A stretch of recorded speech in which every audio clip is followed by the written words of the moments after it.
Bienvenidos una vez más a este su espacio expositivo con Tulio Reyes Miranda, haciendo una entrega nueva del comentario de la Parshat de la semana.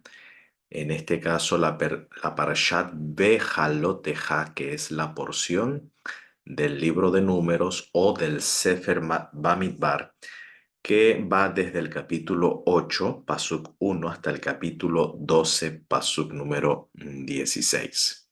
La palabra vejaloteja tiene que ver con la labor o el servicio, la abodá, que llevaría a cabo Aarón en preparar el encendido de la menorá o del candelabro en el lugar santo. Por eso ya se titula esta parshat Vejaloteja.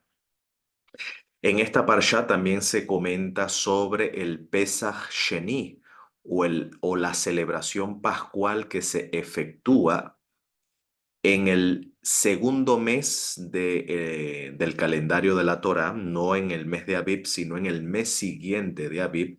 Se comenta del Pesach Shenit o de la segunda Pascua. Así que revisen allí de qué se trata. En el capítulo 10 habla de la mitzvah sobre el toque del sonido de trompetas de plata para ciertos movimientos que la comunidad tendría que llevar a cabo. Había movimientos hacia el santuario, había movimientos para desplazarse por el desierto. Así que bueno, ahí están los instructivos en el capítulo 10 y también hay una narrativa donde se habla del inicio de la marcha del monte Sinaí hacia la tierra prometida.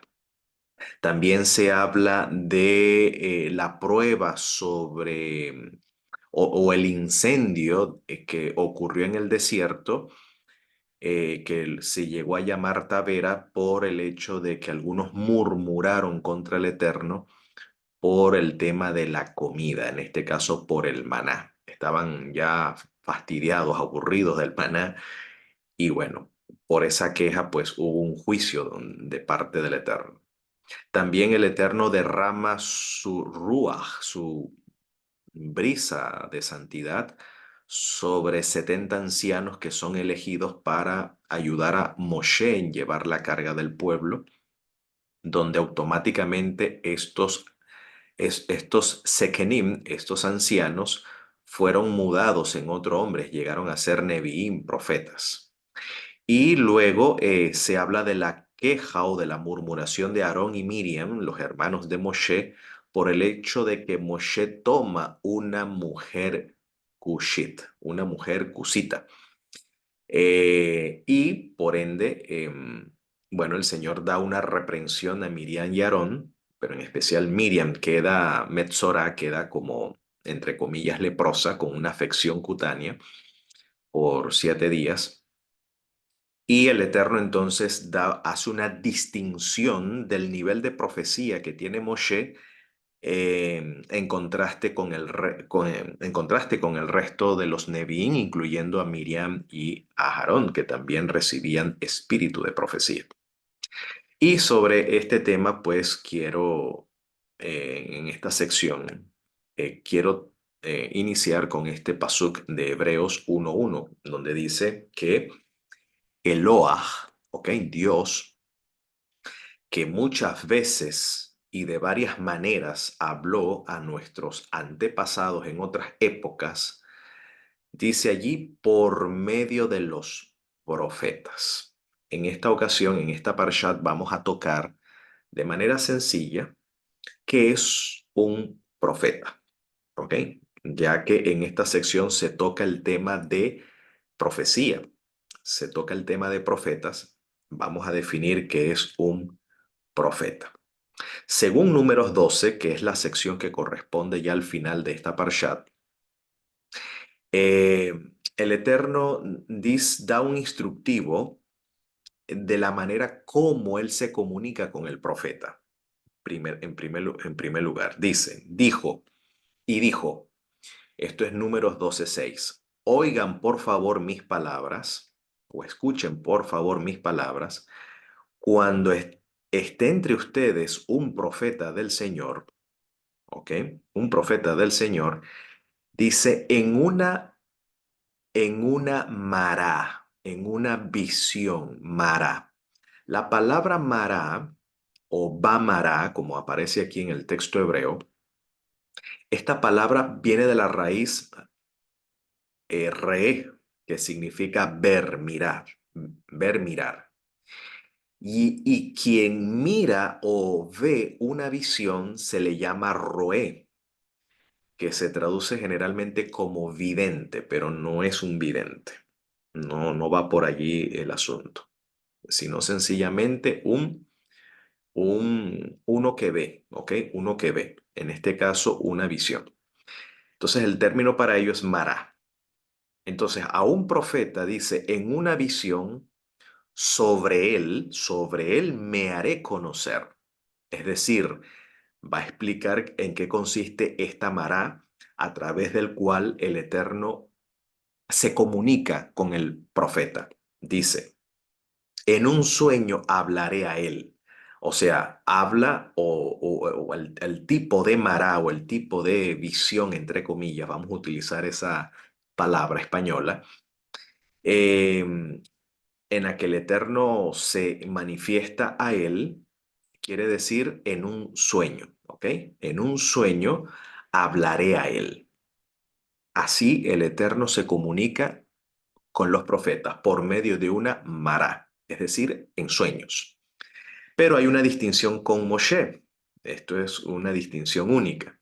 Cuando dice, no así con mi siervo Moshe, que en toda mi casa él es fiel. ¿Ok? Él es fiel. En realidad en hebreo la palabra fiel es aquí, está en estructura nifal. Y una estructura nifal es voz pasiva. Es decir, que Moshe no es que sea fiel, sino que él es un Neemán. Neemán quiere decir un fidelizado, sería la idea. Uno que ha sido afianzado, afirmado o fidelizado.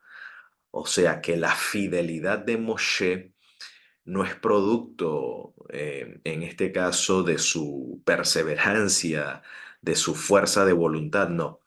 La fidelidad de Moshe, la emuná de Moshe, es un don del Eterno que obviamente en la que ciertamente participa Moshe en su elección, por ende, de ser fiel al Eterno, pero recordando de que es Elohim el que produce en nosotros tanto el querer como el hacer según su voluntad. Entonces, en este caso, un nemán que está en estructura nifal quiere decir uno que es fidelizado. Entonces, Moshe es fidelizado en toda mi casa y luego dice P el P,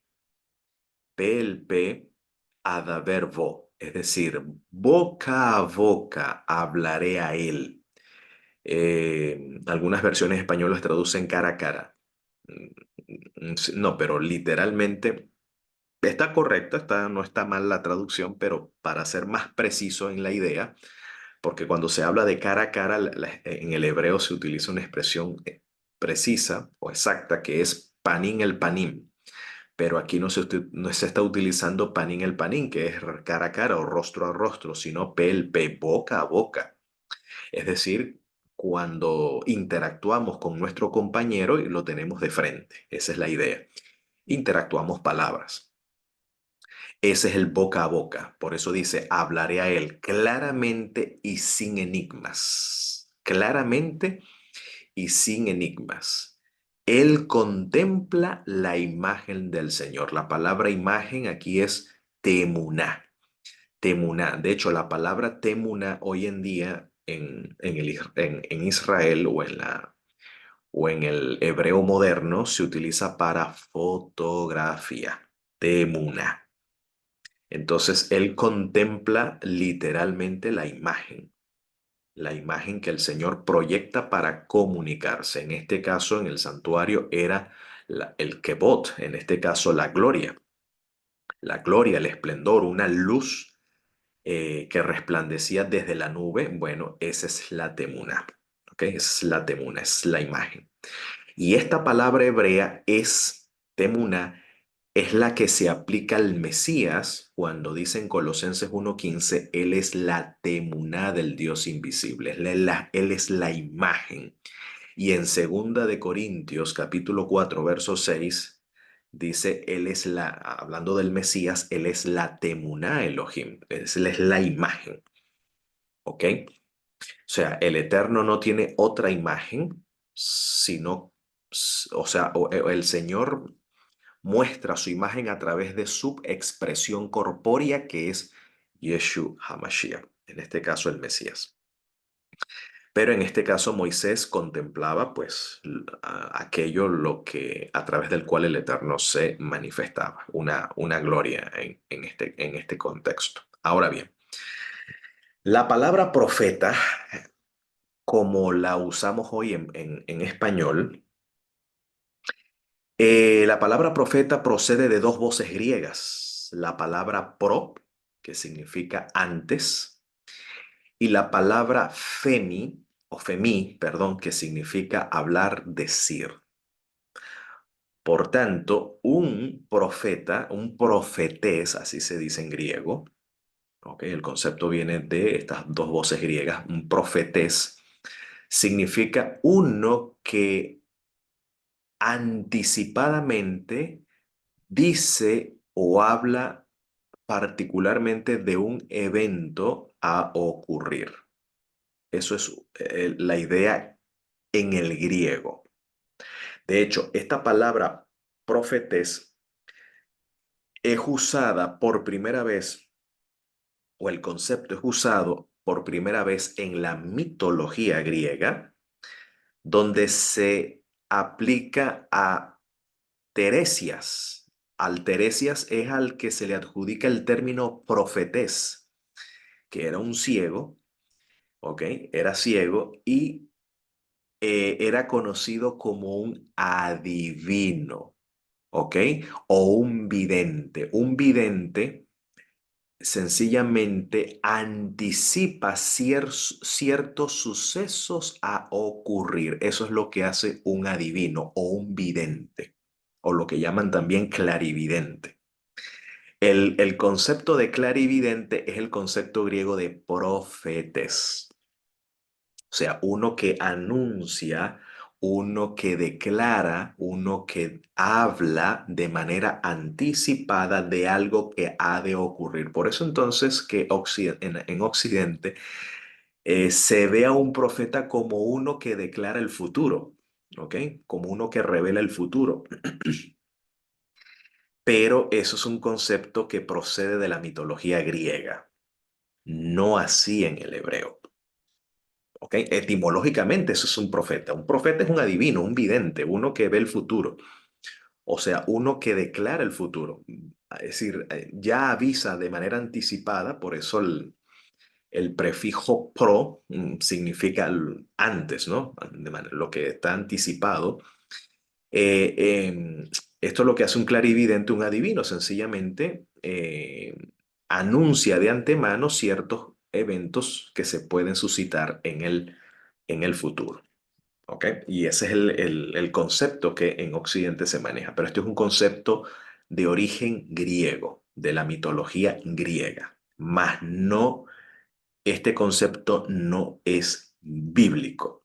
¿Ok? Esto es una palabra que se prestó del entorno helenista para tener un equivalente a lo que era un naví en el mundo hebreo, ¿ok? Dentro del pueblo de Israel. Pero ¿qué es un naví? Que es profeta, ¿ok? Lo que se traduce como profeta en castellano, en hebreo se dice naví. Ahora, según el libro de Primera de Samuel, o primer libro, perdón, disculpen, primer libro de Samuel, capítulo 9, verso 9. Dice que antiguamente cuando alguien en Israel iba a consultar, iba a indagar a Elohim, a Eloa, a la deidad, solía decir, vamos a ver al vidente. En hebreo vidente es roé, uno que ve. En este caso ve una, una mará, en este caso una visión. ¿Ok? uno que contempla la visión. Eso es un roé. Pero no es vidente porque vidente es este concepto de profetés, ¿ok? Uno que anuncia lo que va a ocurrir en el futuro de ya de antemano, anticipa lo que va a suceder en el futuro. Eso es un vidente, pero no es la palabra correcta, sino roé. Roé es uno que ve la visión del Eterno, del Señor. Porque así se llamaba entonces al que ahora se le llama Naví, ¿ok? Entonces, ¿qué es un Naví? ¿Ok? ¿Qué es un Naví? Bueno, ya explicamos Roé, uno que ve la visión, pero ¿qué es un Naví? Bueno, Naví procede del verbo bo, que significa venir, venir, pero que esta palabra en su estructura, jifil, literalmente significa el que trae. Y esto cambia totalmente el sentido. Un naví significa uno que trae o el que trae. ¿Trae qué? ¿Qué trae el naví? Bueno, primeramente el naví contempla, mira la visión, el sueño, ¿ok? Y luego el naví comunica lo que vio, ¿ok? Lo que vio y oyó, ¿ok? Y de eso testifica. Por eso que un naví se le llama un testigo. Y también al Naví se le llama Malak, se le llama emisario o se le llama mensajero a un Naví. Porque un Naví es el que trae. Por ejemplo, según el libro de Malaquías, en el capítulo 1, verso 1, dice, Masá de Varadonai, carga, ¿ok? La carga de la palabra del Señor. Un naví, que es el que trae, es porque viene cargado, viene con una carga, viene preñado, por así decirlo. ¿Preñado de qué o cargado de qué? Cargado de la palabra del Eterno. ¿Ok? Ustedes pueden notar que generalmente en ciertos libros de los profetas se introduce diciendo, vino a mí palabra del Eterno diciendo tal cosa. ¿Ok? Entonces, ¿qué hace el Naví? El Naví es cargado, ¿ok? O en este caso, el Naví se convierte en un portavoz. Esa sería la palabra, ¿ok? La palabra que puede corresponder. Es un portavoz. Eso es un naví, porque carga, porta la palabra del Eterno y éste la comunica. Por eso entonces en Malaquías dice, Mazá de var Adonai, es decir, la carga de la palabra del Eterno, el Yisrael, es decir, para Israel, Beyat Malají, es decir, por medio de mi emisario, o perdón, por mano de mi emisario o de mi mensajero. Eso es un naví, uno que trae el mensaje o uno que trae palabra de Adonai. Eso es un naví, el que trae. Ahora, esta palabra puede contener anuncios o de juicios o recompensas que, o eventos que pueden ocurrir en el futuro, mas no siempre. A veces el Naví trae una palabra de amonestación, de reprensión, de advertencia o una palabra de consuelo, una palabra de esperanza o también anunciarte eventos del porvenir. Pero no porque el profeta tenga, o en este caso el Naví, tenga la habilidad de ver el futuro. No, sencillamente él comunica lo que el Eterno le muestra. Ese es el Naví. Él cumple la función de comunicar lo que el Eterno le muestra o lo que el Eterno le dice o lo que el Eterno irá a hacer. ¿Ok? Eso es un Naví.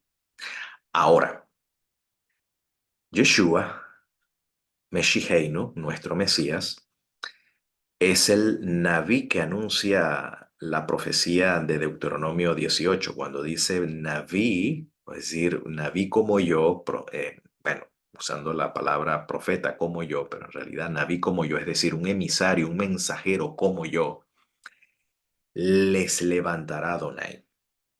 Ahora, ¿en qué sentido? Aquí Yeshua lo revela a Nacdimón, a Nicodemo, cuando dice en Juan 3, 12 al 13, si he hablado las cosas terrenales y no la creen, ¿cómo van a creer si hablo de las celestiales? Y aquí explicamos entonces este paso cuando dice, nadie ha subido jamás al cielo, sino el que descendió del cielo, el Barenash, el Hijo del Hombre. ¿Ok? El Barenash, expresión aramea. El Barenash, el Hijo del Hombre. ¿Qué quiere decir que nadie ha subido jamás al cielo? Es decir, ningún profeta ha subido al cielo para declarar las cosas celestiales acá. O sea, ningún Naví, ni Moisés, ni Enoc, nadie ha subido al cielo para declarar las cosas celestiales aquí en la tierra, sino el que descendió del cielo, el Barenash. O sea, el Barenash no tiene un origen terrenal, sino un origen celestial. Y el Barenash, en quien están escondidos los tesoros de la sabiduría y del conocimiento del infinito, se ha encargado entonces de comunicar, de traer tal revelación. En ese sentido, el Mesías llega a ser, o el Barenash llega a ser el Naví por excelencia, ¿ok? Porque él desciende directamente de lo alto para revelar las cosas celestiales eh, y declararla acá en la tierra. Y a eso entonces lo que se refiere Hebreos cuando dice que Eloa, habiendo muchas veces y de varias maneras, habló pues a nuestros antepasados en otras épocas por medio de los profetas, en estos días finales nos ha hablado por medio de su Bara, de su hijo. Bara es hijo en arameo, ¿ok? Entonces Yeshua es el Bara, Elohim, o el Bra Alajá en arameo, que quiere decir, en este caso, el portador. Hijo, en la tradición judía tiene varias, es un tecnicismo, ¿ok? Tiene varias connotaciones dependiendo del contexto. Hijo puede significar descendiente, hijo puede significar discípulos, como se habla en la Biblia hebrea, los hijos de los profetas, es decir, los discípulos de los profetas, los estudiantes de los profetas. El apóstol Juan usa mucho la expresión hijitos, ¿ok? Cuando habla a discípulos. Pablo habla de Timoteo, a quien engendré, ¿ok? En el Evangelio. Por ejemplo, mi hijo amado en la fe. Entonces, hijo significa discípulo, hijo también significa un heredero, pero hijo también significa un portador.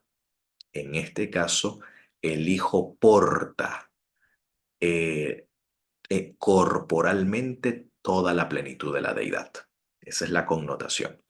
Entonces, en estos días finales ha hablado por medio de su hijo, es decir, por medio de aquel que porta o posee corporalmente toda la plenitud de la deidad. A este se designó o lo designó como heredero o como mangil de todo y por medio de él hizo las edades. O sea, lo convirtió en mangil de todo, como amo, dueño y señor de todo. Ese es el concepto de heredero o de mangil, que es un concepto único en las escrituras y se aplica al Mesías. ¿Ok? Como amo, dueño y señor de todo. Y por medio de él hizo las edades.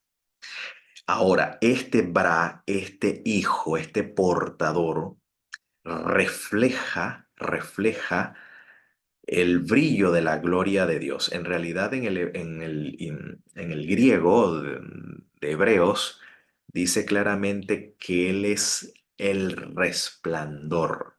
Él es el japaugasma, creo que es no recuerdo ahorita la palabra exacta, pero creo que por ahí va la cosa. O sea, Él es el brillo mismo. Él es el brillo mismo de la gloria de Dios, la fiel representación de lo que Él es. Y esto está hablando de su deidad, ¿ok? Totalmente. Y Él sostiene todas las cosas con su palabra poderosa. Entonces el Hijo es el Naví por excelencia, porque como Él mismo lo revela a Nicodemo, nadie subió al cielo para revelar las cosas celestiales, sino aquel que descendió directamente del cielo, en este caso el Bar Enash, el Bar Enash, que también en la tradición judía el Bar Enash se le llama el Bar Naflé. El Bar Naflé es un tecnicismo para hablar de aquel que moraba o habitaba en medio de la nube que guiaba al pueblo de Israel en el desierto y que se manifestaba en el santuario. El Barenash también se le denomina el Barnaflé, hijo de la nube. ¿Hijo en qué sentido? Tecnicismo judío, un tecnicismo hebreo, un tecnicismo teológico. En este caso, aquel que es portador, en este caso de las nubes de gloria, el que porta, el que posee, en este caso, las nubes de gloria. Como se ve en Daniel a un Barenash, ¿ok? Que va en nubes hasta el anciano de días. O sea, esa nube, en este caso, es el Barenash o el Barnafle, el portador de la nube. Bueno, este portador de la nube dice que es el brillo mismo, que el resplandor de la gloria de Dios o del esplendor de Dios, la fiel representación, el grabado exacto, el tallado exacto de lo que Él es. Y el que sostiene todas las cosas con su palabra poderosa. Él es el Naví por excelencia. Y bien, mientras atendemos a aquella voz que dice, este es mi Hijo el amado, a Él escuchen, mientras le escuchemos, podamos por su gracia ser transformados hasta que Él venga pronto y en nuestros días y podamos decir amén.